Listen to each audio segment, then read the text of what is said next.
Hello and welcome guys, আমার নাম Tom Ghosh. তোমরা দেখছো স্মার্ট স্টাডি।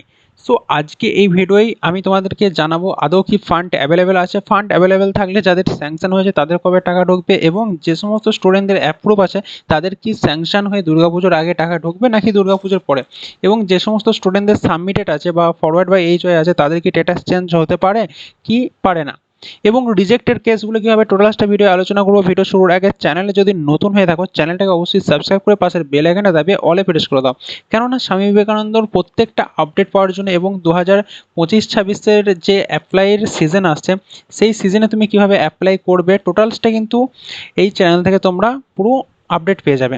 ঠিক আছে, তো অবশ্যই চ্যানেলটা খুবই গুরুত্বপূর্ণ, বারবার বলছি চ্যানেলটাকে সাবস্ক্রাইব করে বেল আইকনটা দাবিয়ে দাও। তো চলো ভিডিওটা শুরু করা যাক। দেখো, তোমাদের কিন্তু 18/9/2025 কিন্তু লাস্ট ডেট চলে এসছে। ঠিক আছে,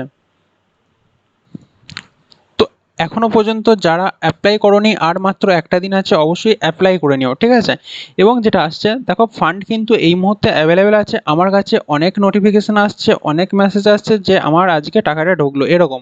ঠিক আছে, তো অনেক স্টুডেন্টের কিন্তু টাকাটা ঢোকা শুরু হয়ে গেছে যাদের স্যাংশন হয়েছিল বা অ্যামাউন্ট ডিসবার্স দেখাচ্ছিল।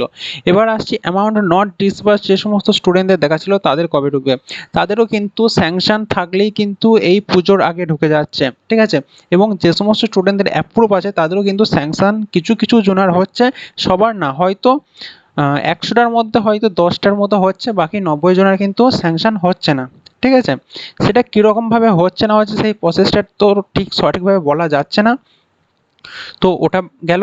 এবার তারপরে স্ট্যাটাস যেগুলো আসছে, যেগুলো সাবমিটেড ছিল তাদের হয়তো চেঞ্জ হয়ে ফরওয়ার্ড বাই এইচওয়াই আছে যাদের, তাদের চেঞ্জ হয়ে কিন্তু অ্যাপ্রুভ হচ্ছে, কিন্তু স্যাংশন এবার খুব কম জনেরই করানো হচ্ছে। ঠিক আছে, কেননা ফান্ড, এই ফান্ডটা গেলে হয়তো এর পরের ফান্ডে তোমাদের যাদের এখন অ্যাপ্রুভ আছে তাদের কিন্তু পরের ফান্ডে ঢোকার চান্স আছে। ঠিক আছে, কিন্তু এখন যে সমস্ত স্টুডেন্টদের স্যাংশন দেখাচ্ছে কিন্তু অ্যামাউন্ট ডিসবার্স অথবা নট ডিসবার্স দেখাচ্ছে, তাদের কিন্তু এই পুজোর আগেই টাকা ঢুকে যাবে।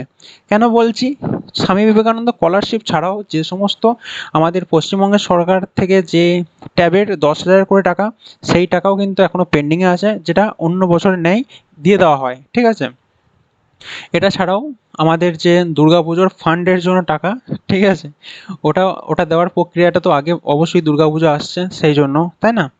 তো সেক্ষেত্রে ওই টাকা টোটালসটা মিলিয়ে আজকে ডেটে দাঁড়িয়ে এইটুকু বলতে পারি, যে সমস্ত স্টুডেন্টদের স্যাংশন হয়েছে তাদের অবশ্যই টাকাটা কিন্তু পুজোর আগে ঢুকে যাচ্ছে, এবং যাদের অ্যাপ্রুভ আছে তাদের হয়তো পুজোর পরে অথবা পুজোর আগেও ঢুকতে পারার সম্ভাবনা আছে, কিন্তু পুজোর পরে ঢুকবে এইটুকু কনফার্ম। ঠিক আছে, এবং যাদের সাবমিটেড আছে তাদের তো বলেই দিলাম, কিছু করার নেই, একটু ওয়েট করে যেতে হবে। এবার আসছি রিজেক্ট হয়ে গেছে। রিজেক্ট হয়ে গেলে কিন্তু তুমি একবারে বিকাশ ভবনে গিয়ে কিন্তু সঠিক করিয়ে আসতে পারো। আবার কিন্তু তুমি কিছুদিন পর এই যে তোমাদের উইন্ডোজ ওপেন হয়ে যাবে, সেখানেও তুমি ডকুমেন্টস আবার আপলোড করতে পারো। ওকে, থ্যাঙ্কস ফর ওয়াচিং। ভিডিও ভালো লাগলে লাইক, কমেন্ট, শেয়ার করো। যদি কোনো কোশ্চেন থাকে অবশ্যই কমেন্ট বক্সে জানিয়ে যেতে পারো।